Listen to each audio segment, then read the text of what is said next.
Okay. So it was that kind of a, fervor and promotion. So I'd gone to the World Trade Center, which was a few blocks away, and bought $1,000 worth of postage stamps, the EAT stamps, and I was carrying them with me. They were heavy because you're talking about $1,000 worth of postage stamps. So I went into the subway. Instead of just walking a few blocks, I just took the subway.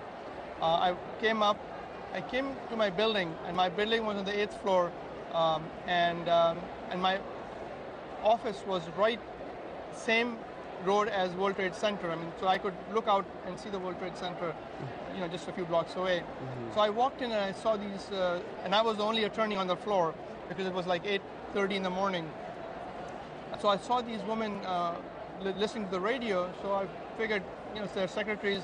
There may be some kind of a radio contest going on or something. So I ignored them, went to my office, and started turning my computer on. And then suddenly, I heard, it was hard to describe.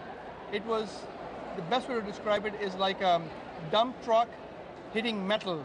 It was a huge, huge noise. Mm-hmm. So, and I was so busy, I heard a plane before that going right above my window, but my office overlooks the two airports. The JFK is on one side and the Newark airport on the other side, and they're just across the Hudson River. Yes. So I heard the big bang.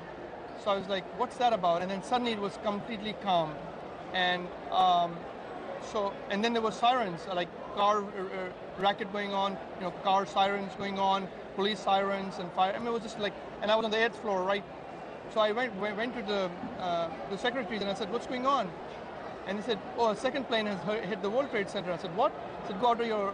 Did you know about the first one? No, I did not, because I must have taken the subway when the first one had hit.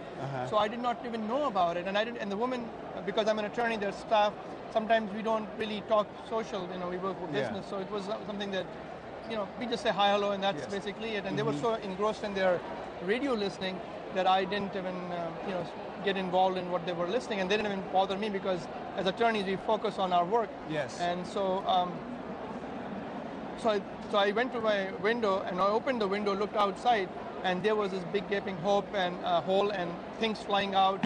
It was like shiny, like aluminum flying like confetti. Mm-hmm. So it was a lot of, and it was a beautiful day. I'll tell you, I walked that World Trade Center basement, first floor and it was just a beautiful, crisp morning.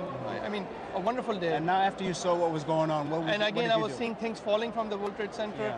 Yeah. Did you stay in your building? As I was watching, it was difficult to describe because you see things falling, big things falling. Mm-hmm. And you're so far and you don't want to know what is falling. I mean, you at one time want to see what's falling, but at the same time you're so close, you don't want to know what's falling because you know there are people working there. Mm-hmm. There's things, and not only that, but it's at a higher level. Mm-hmm. So there are people on the street, so it's going to come and splash and hit people. So I was really concerned. So I was like, what to do? Being the only attorney on the floor. Let me ask you, sure. As a Muslim, when I saw it on the TV, the first thing that went through my mind, that I hope this wasn't Muslims that did this. Were you thinking that at this time, or just focusing on what was going on? Honestly, I did not even, it didn't even cross my mind. Mm-hmm. I felt that it was an accident. Mm-hmm. See, when they said second plane, it didn't even register in my mind that there was I thought this was just a small commuter aircraft that just sort of hit, because when you look at it, it doesn't look like a huge, like a plane completely. Mm-hmm. It didn't even occur in my mind it was there was something to do with Islam or Muslims or Arabs or anybody. Mm-hmm. Okay. It was just an accident that had happened. Mm-hmm. So, but it was just, and again, nobody at that time was telling me it was a jumbo jet. And even though the plane had flown right above my window, had I looked up from my computer, I would have seen the plane go. And again, planes go by all the time. So you don't pay attention to the noise. Maybe the plane was